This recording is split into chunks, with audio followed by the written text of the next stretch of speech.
عید کے دوسرے تہوار کو عید الاضحیٰ کہتے ہیں۔ یہ تہوار ماہ ذی الحج کی 10 تاریخ کو منایا جاتا ہے اور یہ تہوار اس عظیم قربانی کی یادگار ہے جو حضرت ابراہیم علیہ السلام نے اپنے اکلوتے بیٹے حضرت اسماعیل علیہ السلام کی اللہ تعالیٰ کے حضور پیش کی تھی۔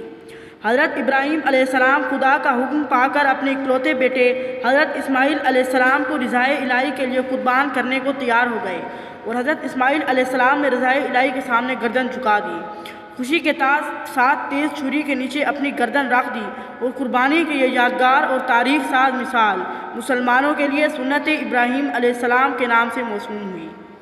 بشارت خواب میں پائی کہ اٹھ ہمت کا ساماں کر، پے خوشنودیے مولا اسی بیٹے کو قرباں کر۔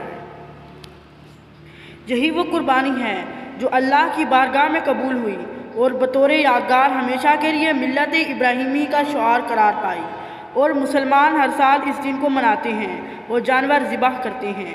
عید الاضحیٰ کو عید بقر بھی کہتے ہیں۔ جب ذی الحج کا چاند نظر آتا ہے تو عید بقر کی تیاری شروع ہو جاتی ہے۔ لوگ منڈیوں کا رخ کرتے ہیں اور بکری، مینڈھے، گائیں اور اونٹ وغیرہ کی خریداری شروع ہو جاتی ہے۔ کچھ لوگوں نے پہلے ہی اپنے جانور رکھے ہوتے ہیں۔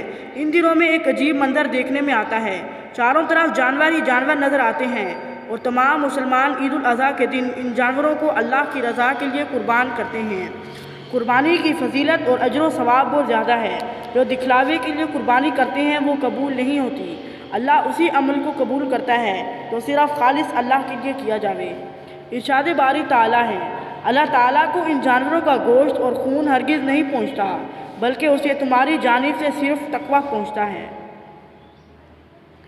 دنیا بھر میں تمام مسلمان حضرت ابراہیم علیہ السلام اور حضرت اسماعیل علیہ السلام کی عظیم قربانی کی یاد میں یہ دن مناتے ہیں اور اس حقیقت کا اعلان کرتے ہیں کہ مسلمانوں کے پاس جو جان و مال ہے خدا کا عطا کردہ ہے اور اس کے اشارے پر اس کی راہ میں قربان کر دیں گے، خواہ وہ جانوروں کی گردن پر چھری رکھ کر اور خون بہا کر ہو، اور اللہ تعالیٰ سے عہد کرتے ہیں کہ اے پروردگار، جس طرح ہم تیری رضا کے لیے جانوروں کا خون بہا رہے ہیں، ضرورت پڑنے پر اسی طرح ہم اپنا خون بھی تیری راہ میں بے دریغ بہانے سے گریز نہیں کریں گے، اور اگر یہ سعادت نصیب ہوئی تو ہم تیرے فرما بردار و وفادار بندے ثابت ہوں گے۔